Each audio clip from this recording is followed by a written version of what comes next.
Yeah, that's actually smart copy. There. I think that kicked it back on. Did it work? Success? Do you It hear looks us? like it. All right, All so right. I kicked the stream. Hopefully that killed it and brought it back. It looks like Twitch wants to say we're alive. And so, hello again, all. Sorry about that. That was weird. Super It weird. was a nuisance. Yeah. Well, the, As we were saying, that was not on our end. That was Twitch being a pain. We restarted it, and it's working now. But honestly, that was on Twitch's end, not ours. that is so weird because, yeah, that's one of those ones where YouTube was still catching it all. So, Yeah. bad Yeah, yeah. Twitch. YouTube, our YouTube stream now is now like 2 minutes of us going, uh, it seems okay. Yeah, I think Well, so. because normally if it was actually a hiccup of the interwebs on our end, I would start getting alerts in the software saying Right? I got nothing. So that was very surprising. Anyhow, we will continue. Now that 404 kick happened, and we'll make sure to stitch things together in Hey, post. it's legit, right? It's legit. So that was fun. Anyhow, as we get in here to talk about now our things that are geek this week, I'll go ahead and kick things up again, and I will try my best not to take up too much time with it because while I do, normally I could go on and on and on about all things I did DragonCon, but this one was a little bit of a different, interesting one. I did not spend as much time this DragonCon doing like all of the geek hangouts with people I normally would, due to nonsense and misunderstandings and people not wanting to talk to me about issues. Um, Still have an issue where basically a lot of people I think were told not to interact with me, and that's okay. Why? Nonsense from the past, the stuff you know. It is leaked beyond where people Oh, have pressed to now say that I am a horrible person, cannot be trusted, and not to give me time. So their loss, not mine. But in doing so, it did free my time up differently where I refocused, and instead of spending it as social hour that I spend lots of money to go hang out with people in a different city, I took advantage of the con, which has actually been a theme of stuff I've been doing this year. And so I went to multiple panels, which was wonderful. Mostly hung out with my roommates, people I was sharing our space with and such, because I actually shared costumes with several people. But that's beyond that, cool. I wanted to bring up some of the specific things I did at DragonCon. So, the major ones, let's see, I will say, and I guess in no particular order, the costumes that I wore. So, I did Thomas Jefferson as one of my common ones, but because again, my friend Take a Chance, who I'm going to have on the show here again soon, was doing Hamilton, and we wanted to be able to share in our costumes with that one. The other one I did was my KDA Akali, which admittedly got basically no love, and wearing a poofy coat in Hotlanta was an experience. I did run into one group of amazing KDA cosplayers who I unfortunately misunderstood what I was trying to accomplish. They took a selfie with me. Hopefully that pops up somewhere because I wanted to actually get a picture of them. As I was waiting in line for one of the panels I went to, I saw them and they looked phenomenal. And the best part was, it was an Evelyn, an Ari, and a Kaisa. They did not have an Akali, and so I was like, "Why, hello!" And as they were walking away, and again, really attractive gals that were in really well done costumes, when they saw me, they took a minute and then they're like, "Oh, wow!" Me being a gender bended Akali. So that actually worked out really well. Got a quick selfie with them. I tried to take a picture of them. One of them was running away at the time. I was like, no, I wanted to get a picture. Oh well. And unfortunately, it didn't come out great. But, and then my other costume, which was a lot of fun, was Jack the Clown, which I likely creep out a lot of people. Because, let's see, and I think I can share this one quick, although I still haven't edited it yet. But friend Take a Chance, or also goes by Lyric, I gave her my camera for a second to say, all right, look, I need a picture of me. I took all this effort Understandably, good. building this costume over the last month, basically. And this was one of my faster costume builds because I essentially did it all in a month. But it was one that took me some effort. Was definitely was kind of a pain to accomplish. But I got it done, and let's see if I can Let's see. Share all the pictures. Find my picture. Because I didn't take as many photos this time either. Some on my phone, basically. But I took some of Lyric just because she was a willing accomplice, essentially. But this Jack the Clown, she does Chance the Clown from Halloween Horror Nights in Universal Studios in Florida. And it's gone around multiple parts of the park. All right, so I'm going to share this one out there. Boom.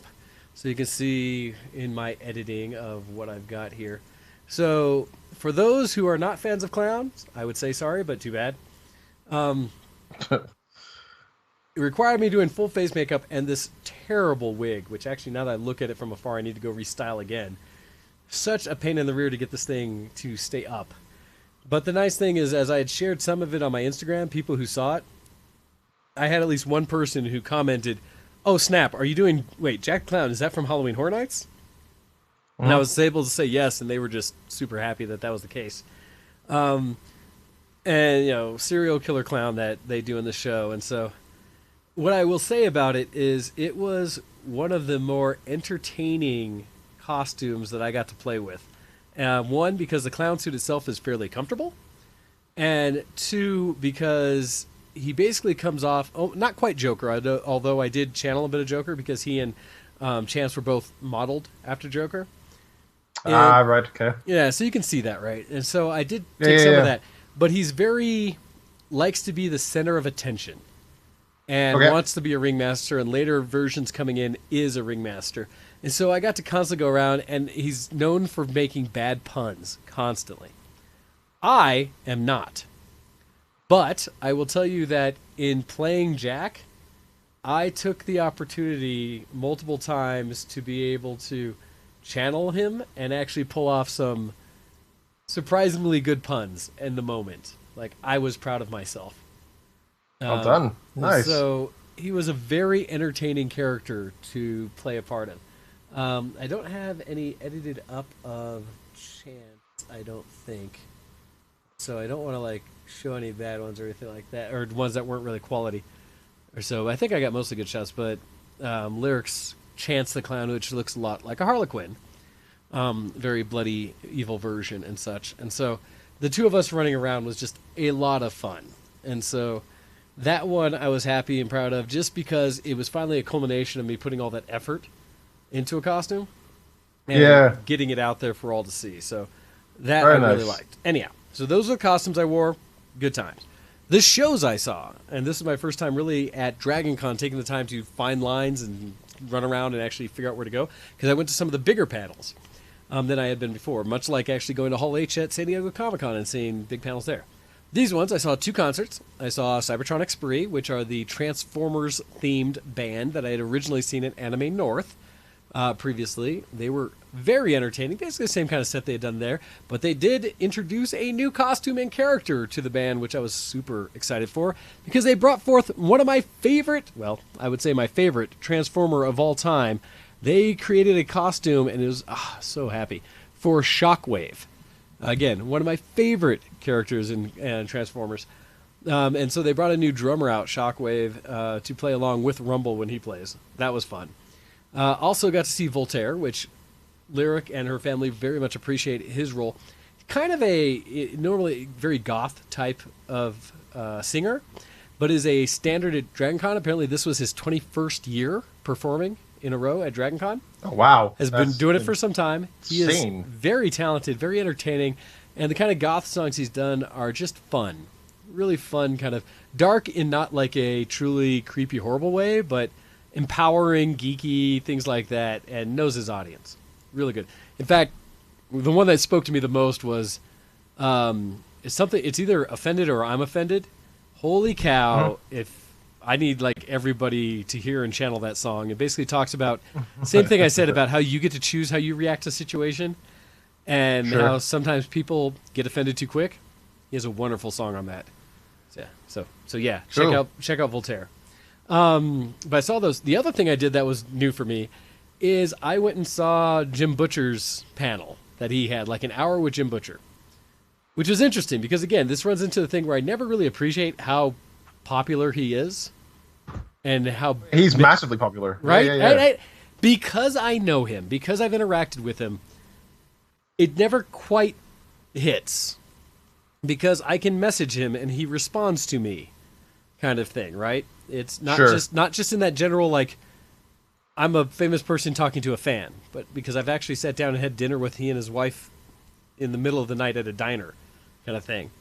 It was fun to see him from that perspective when he turns on his outward appearance towards others, and he's said it in his panel himself. He's an introvert. He would rather stay at home in his cabin with his dog and his wife than do the con scene. But at the same time, he appreciates when he's at the con scene and interacting with his fans and loves his fans. But his inner him, like the true Jim Butcher, he said would love to hang out and enjoy his kind of solitude, right? That's where he gets his energy, his little geekdom. And so it's interesting because he really does interact well when he's on stage with everybody. He's answering questions. And it was great to hear how many people were trying to get teasers out of him about storyline elements within the Dresden Files, especially.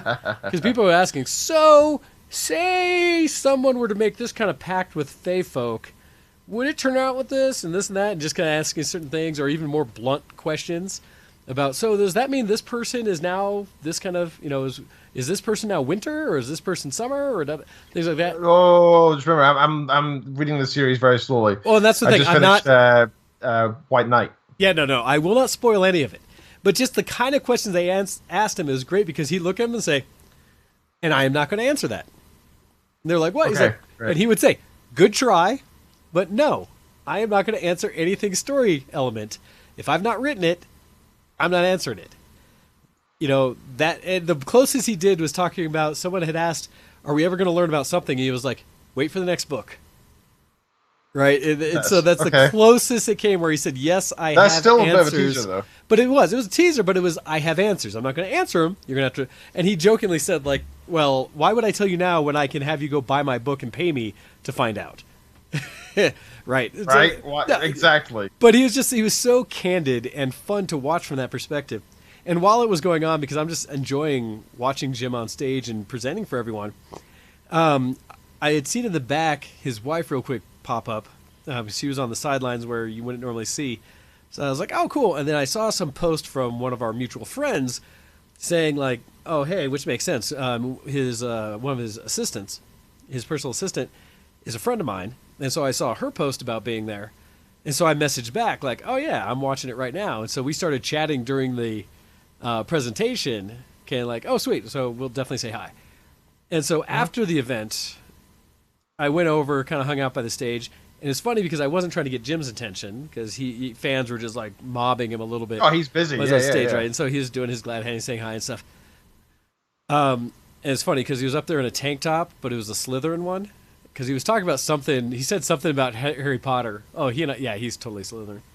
And he's like saying some comment about how it was done. He's like, as I sit here in my Slytherin tank top, right? But I went over and found his assistant, and we chatted real quick, like, "Oh, hey," and his wife said hi and stuff like that. And again, recognizing me from being friends here. But my little moment because again, when I see him in big mode, right, it's kind of like cool. But as he walked off stage or was walking to go to the next thing, he looked over, saw me, and was like, "Hey, Wayne! Hey, how's it going?" And I was just kind of like, "Hey, Jim, how's it going?" And so that was fun. It was just give me that moment that it's one of those.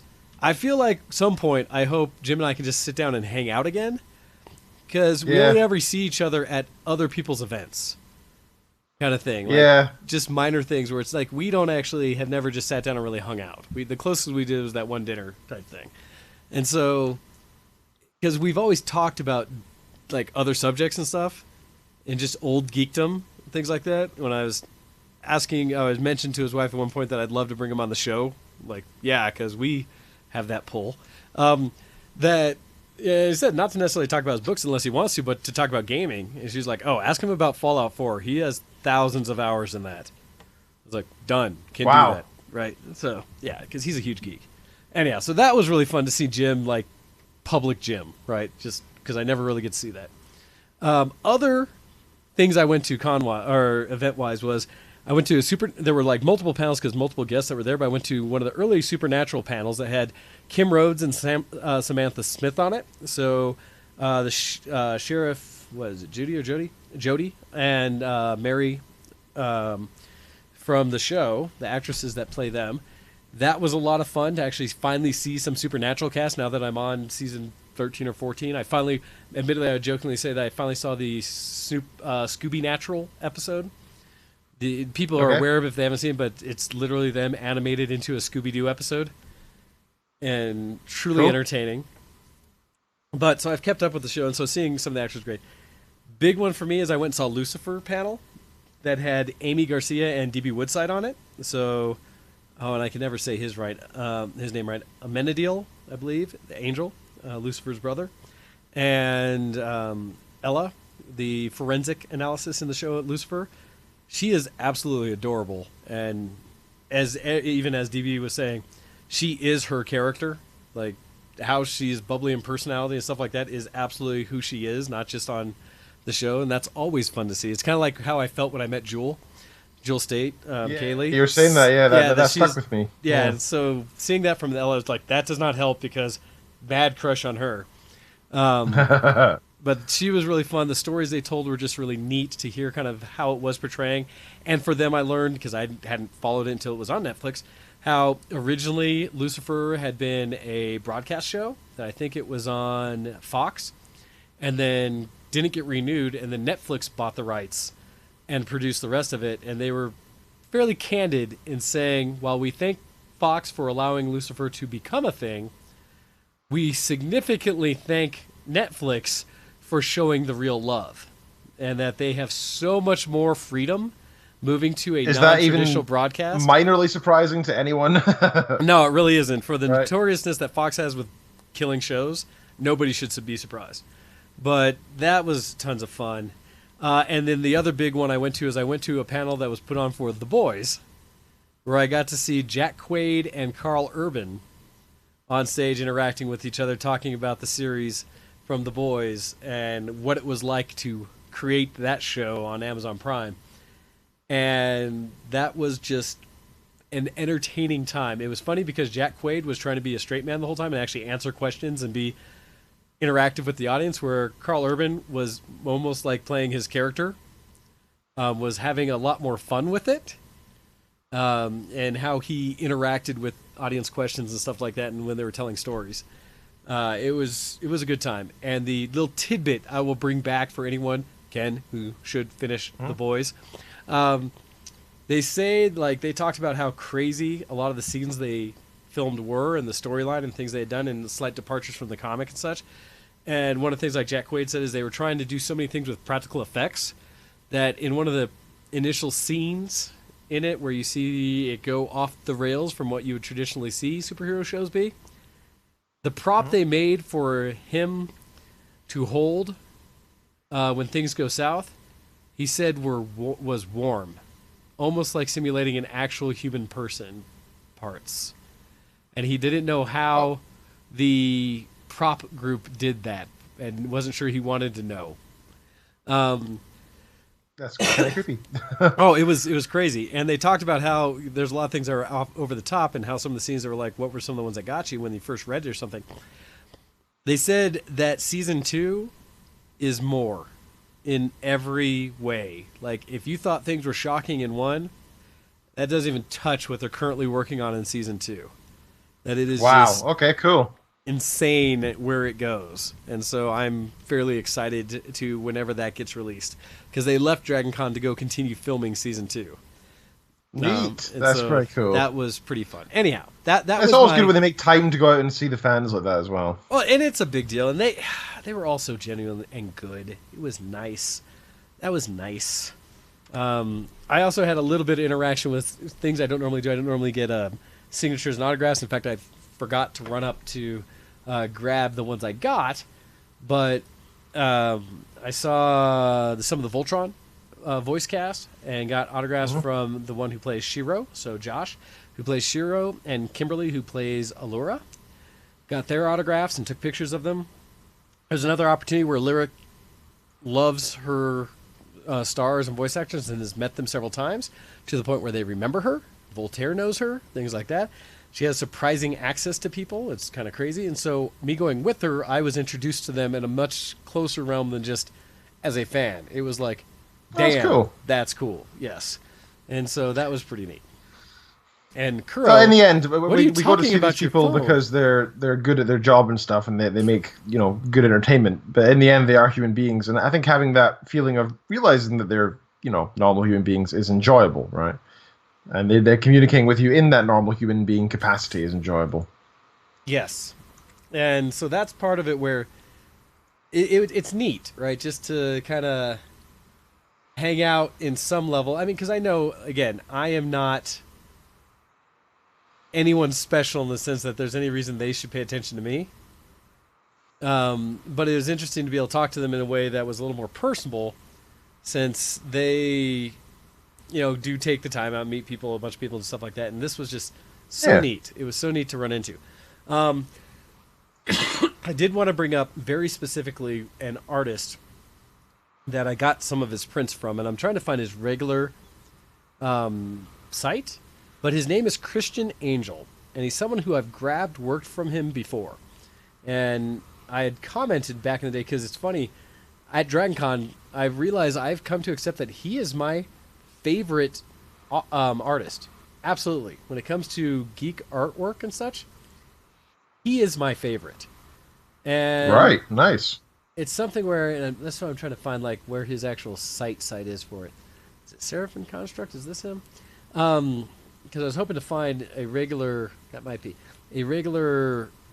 thing of where people could buy his work or stuff and see things like that, because he is so good. I found him on Facebook, but I was hoping to find a link to where you can order his artwork and such.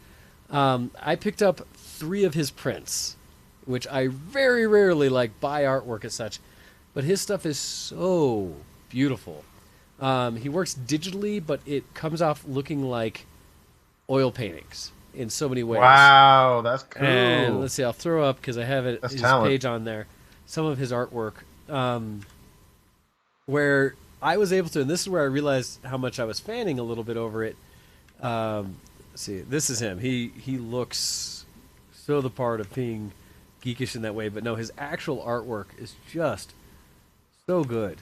I picked up previously some of his Nier artwork, one of his Howl's Moving Castle one, stuff like that. But when I came up this time, I recognized what his new pieces were, because I've seen him enough times that when I looked at what he was doing, I was like, wait, that one's new, isn't it? He's like, yes. I was like, and so is that, and so is that. He's like, yep.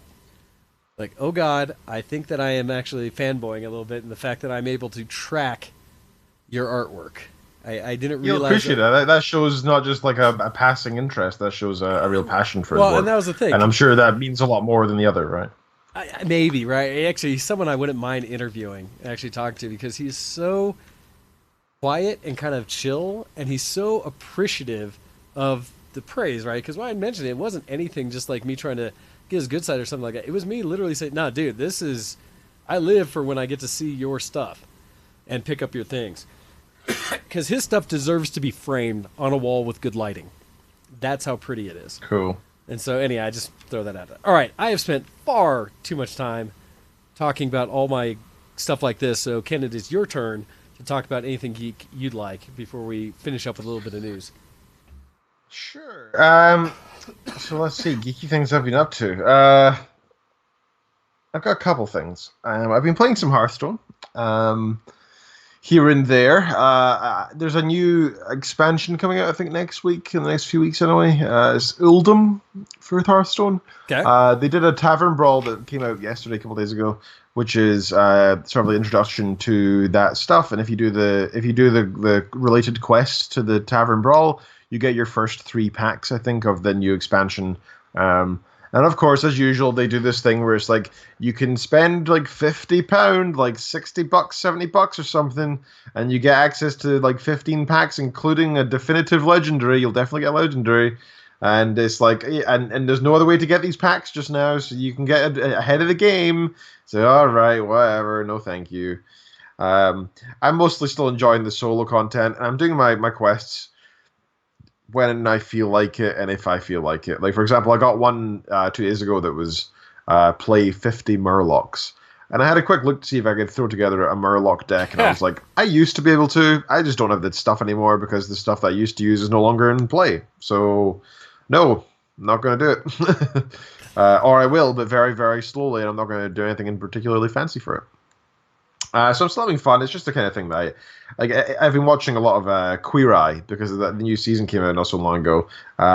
So while I'm watching Queer Eye, I don't think Queer Eye is good, but it's not so good that I just watch it. Right, I need to do something else at the same time. Same with most TV. It's not that Queer Eye's bad.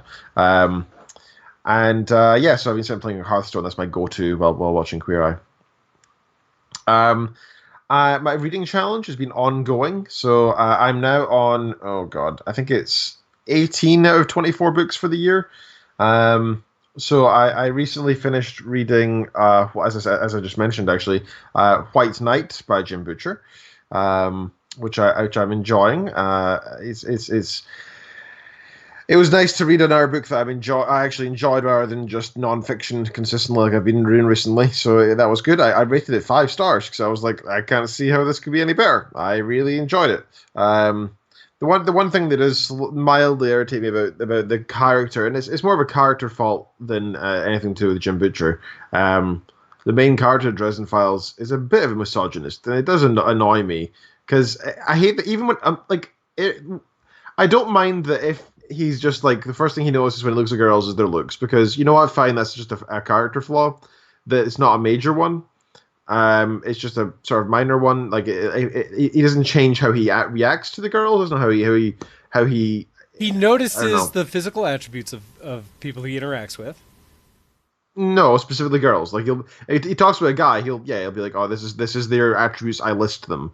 If it's a girl, he's like, when she breathed, I saw her breasts heaving up and down. I'll pretend I didn't enjoy that or something. And it's like, so it's a little creepy, but it's not terrible. It's just a little, and that's fine, right? The character can't be Mr. Perfect. He's supposed to have some problems, and if that's something that he eventually maybe grows to get better with, I would enjoy that character development. The thing that irritates me about the main character is there was a dead girl that was horrifically killed in a violent way, which, that's fine, right? Whatever. That's obviously not a problem in a fictional book. It's absolutely fine. What was the problem is that he went on to describe, the first thing he mentioned to describe her was how large her breasts were. I'm like, I don't want to think about how large her breasts are. It's unimportant, and I don't know. It's like if you found out that there's like a dead guy there, you wouldn't tell us how long his penis was. Like it's just a bit weird, abstract facts to hear when you're like, why are you thinking about that when you're looking at a corpse? Like, it's a bit weird, Dresden. What you doing? And it's like, I don't think any of the girls but by the way, that's another thing that Jim does really well, is the girls in the books that he is working around are these strong, passionate women who, some of which are beautiful, some of which are not, but most of them have these interesting traits, and a lot of them are strong characters who have saved Dresden's ass a few times, right? Oh yeah, most great. Of them have strong in some way, yeah. Yeah, and that's great. I just don't like the fact that Dresden himself has the character flaw that at that point was a nuisance up until then, which is fine, like I said. But when it got to the staring at dead girls' breasts, it was like, this crossing the line for me there. That's a bit weird, Dresden. Don't like you for that one. Do not like you for that one. Gotcha. Which I think is fair. So I finished that. I did thoroughly enjoy the book. Like I said, I gave it 5 stars, so I did really enjoy it. I'm now reading Marcus Aurelius, the very much ex-Emperor of Rome, his Meditations. So he's one of the, not the original, but he's a Stoic philosopher and one of the most popular ones. I love Stoicism as a philosophy. As you guys know, I'm not religious. And people have often talked to me about, when discussing atheism and the likes, do you not think that leaves a gap in your life? And I've always not felt like it has. And I think the reason, I've started to realize that the reason that I don't believe that is because, one, you build your own ethics from your own principles and what you experience in life and such. But there are other guidelines and there are other, exactly that word, philosophies out there that are pre-established, right? That you can read from and learn from, like the Stoic philosophy, or the Epicurean philosophy. That's another one, for example. And the Stoic philosophy is very much the principle of, effectively, You are entirely in control of your mind. You are not in control of what happens outside your mind. So if something crappy happens to you, or if something good happens to you, how you react is up to you. And admittedly, there's a bit more nuance to it in terms of, your instant reaction is never your fault, right? If you get stabbed in the gut, you're going to go, oh, and maybe you might regret that later. Maybe you'll think, I wish I wasn't so embarrassingly loud of my own pain. But how you react after then is up to you. You might get instead, it's like looking on the bright side of life. You can, in one instance, you can say, oh, at least I got a cool stab wound now. Or you could say, oh, that was traumatic, and now I'm going to not be able to get on with my life, and I'm going to think about this every day. And I'm not saying that it's a choice, like PTSD is not a choice or anything, right?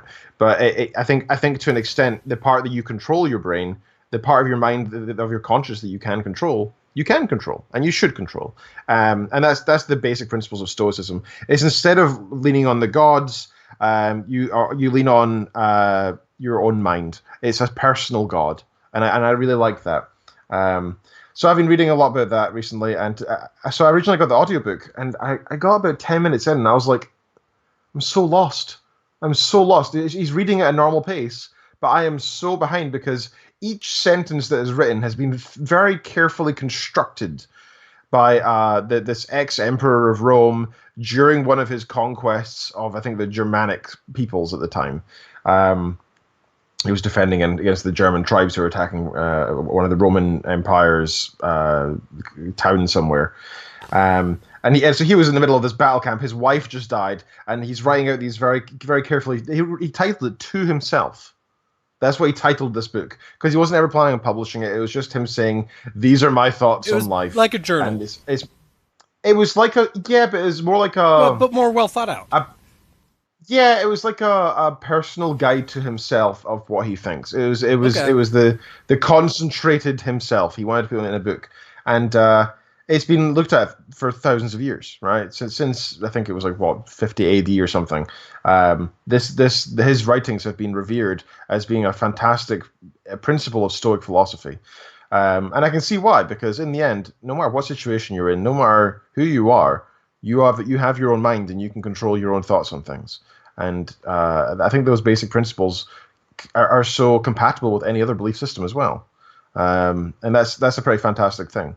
So I'm reading a lot about that, and I've been enjoying it. But like I said, I couldn't do the audiobook because it was just so much to take in. Each sentence was so important that I need to be able to stop and think about each one for a little while. So I thankfully I was actually cleaning up my room today, and I was cleaning out the bookcase, and I noticed, oh wait, I actually have this in text form. I didn't even realize I had it there. Like, you have it printed? What? Yeah, and I know it's unusual for me. It was one of the last things I actually purchased for text, and I was like, really, this is one of the few things I actually don't want to listen to. I love listening to audio stuff, but something that's dense and heavy, and so yeah, I today, me and Kitten sat for like an hour and a half, 2 hours reading, except I only read a page and a half of this book, but I wrote out 2 pages myself of notes to myself of what and a lot of it was actually, I don't know about if you do this. This is something I still do. When I'm reading anything, I'm not going to try to pretend that I know all the words in it. There's a few words in there that, in fact, there's a lot of words in that book that I'm like, I don't know what that means. I have not seen that word before, or I've seen it before, but I don't really understand it. So I have a little vocabulary list of it's like when you're learning a new language almost. Of I need to look later and work out these words. So I've been learning a lot from it, both in terms of philosophy. I feel like it resounds with my own thoughts on things, to react logically. Happiness isn't the most important thing in the world. Contentment is. You should resist simple pleasures in exchange to fight for more long-term achievements and things like this, right? Like, don't just sit there and eat fast food all day. Instead, eat something that will make you feel good in the long term, right? Go have a healthy set meal that is something that's, a little bit of everything and is varied, and you'll feel good about yourself afterwards. Whereas fast food, you'll feel good at the time, but you'll feel horrible the rest of the day, right? It's that simple kind of idea. And I'm trying to incorporate that into my own life as well. And I'm thoroughly enjoying reading that. And I think that does come under geek cred, even though it's very, very old geek. So that's my 18th book out of 24. I've got more to go. Sorry, this is my 19th. Also, once I finish this will be my 100th book on my Goodreads bookshelf. Nice. I think that may be all the books I've read in my life, which is much fewer than I would like. But I'm trying to improve that. I don't know if I mentioned last week or 2 weeks ago, but I finished watching Stranger Things. Oh, good. Season 3? And it was so good, man.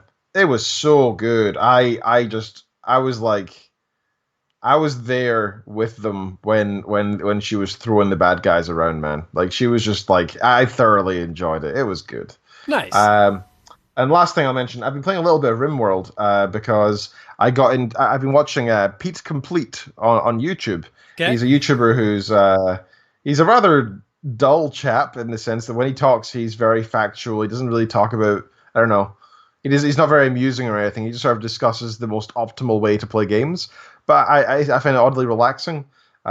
He's a really cool guy, and it's Pete Complete, and he's doing this RimWorld Ice Sheet Tribal tutorial type thing. It's a multi-video series. It's hours long, and he's just saying, "All right, let's spawn a naked dude with next to no skills in the ice sheet with nothing to do, and he's a cannibal. Okay. And let's try and survive."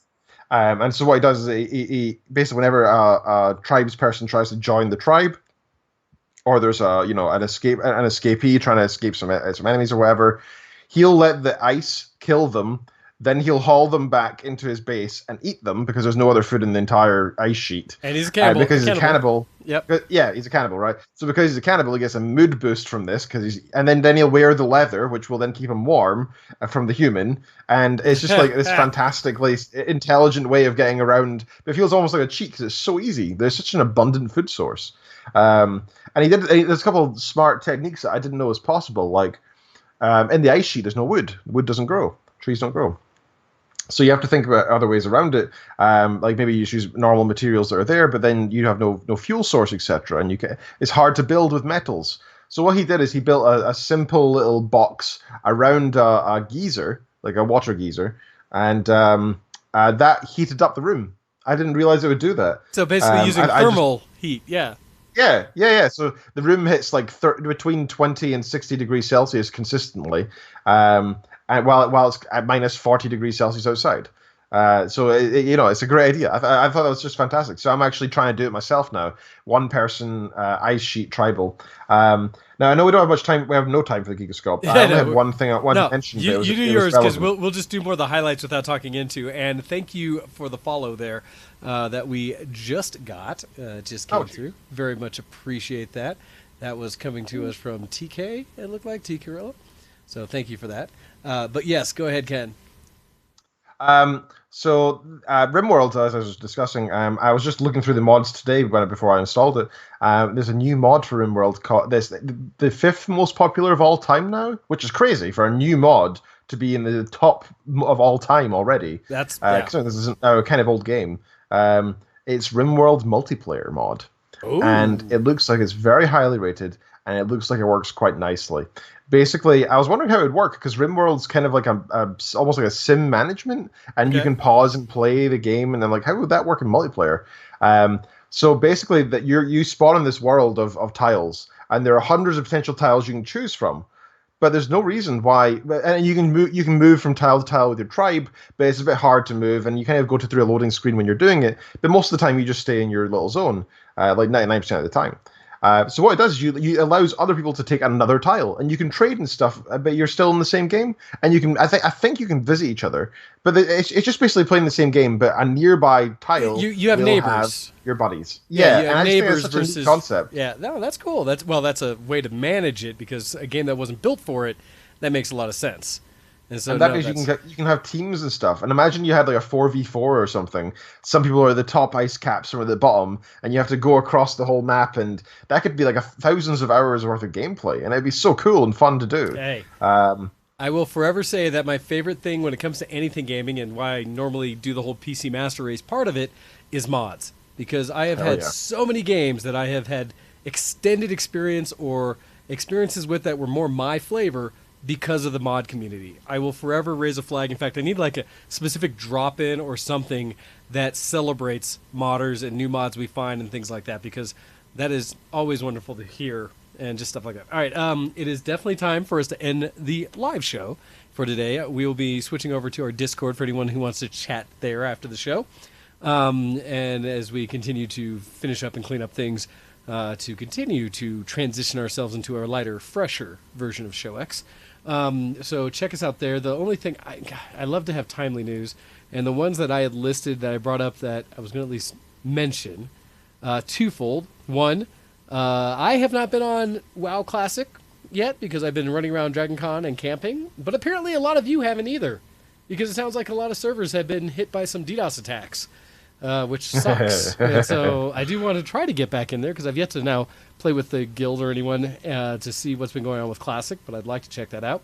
The second one I wanted to bring up or mention was an email. Oh, I did close mine. That came in from Blizzard, basically saying that I don't know what Sweetheart deal failed, but Destiny 2 apparently is going to be transitioning away from Battle.net. And apparently real quick, so October 1st, you need to, if you are still playing Destiny 2, make sure you take ownership of your account and move it over to whatever the new mechanism is. It should be in an email you should have received. I don't have those details. I was looking at Battle.net and didn't have the information there that I saw real quickly. But check that out if you do play Destiny 2 or have an account and you want to maintain it, to see what that transition path is, because you need to get it done before the 1st of next month. So those are the big, real quick notes that I had. So, anything else, Ken? Are we good there? No, that's everything for me. Thank you very much for hosting the show today, sir. I very much appreciate it. All right. Well, then, thank you, everyone, for checking us out and watching us live today, this Sunday. We love having you and love catching all of your information, what you've been doing. Feel free to email us in at showx@vtwproductions.com so we can see what geek you've been up to or any information you'd like for us to talk about. Ken, go ahead and read us out with everywhere else they can follow us and how they can keep up with the show. You have been listening to ShowX live on vtwproductions.com, but mostly on Twitch and YouTube, and that is much appreciated. You can check us out all over the interwebs. We are on Twitter, we are on Facebook, we are on Reddit. To find us on Twitter, you can go to twitter.com/DocDead for Mr. Wayne here, twitter.com/drkenreed for me. What? Yep, I changed my handle. Oh. You can check out the show at twitter.com/VTWShowX. You can email us in to showx@VTWRussians.com, and you can check us out on Reddit, reddit.com/r/showx to discuss the latest show in the comment section there. Much appreciated if you do so.